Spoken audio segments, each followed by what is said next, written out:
Hey guys, this is Mr. Golias, and today we are taking a look at self-reflection, which can be defined as careful thought about your own behaviors and beliefs. It's really a self-examination to see where you are, how you got there, what's working, what's not.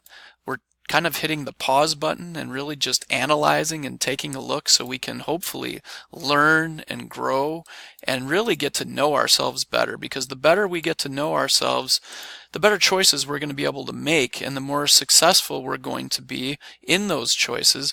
Ultimately, hopefully, we're going to become the best version of ourselves. It's really important that we take inventory. How did we get here? We're asking those questions. What went well?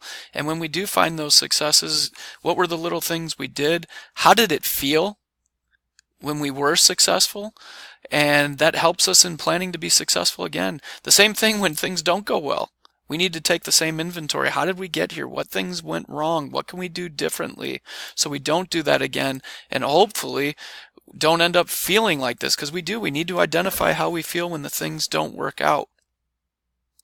Ultimately, it's going to help us plan and prepare better for the future. So we recognize past mistakes, we make adjustments, and we just keep performing better and better through that planning and preparation. And ultimately, that should lead to just some really great successes from us. It may take a lot of time, but eventually we'll get there. And hopefully through this reflection, we're learning ways that we can bring others along with us so they also can succeed. So I hope this helps, and good luck.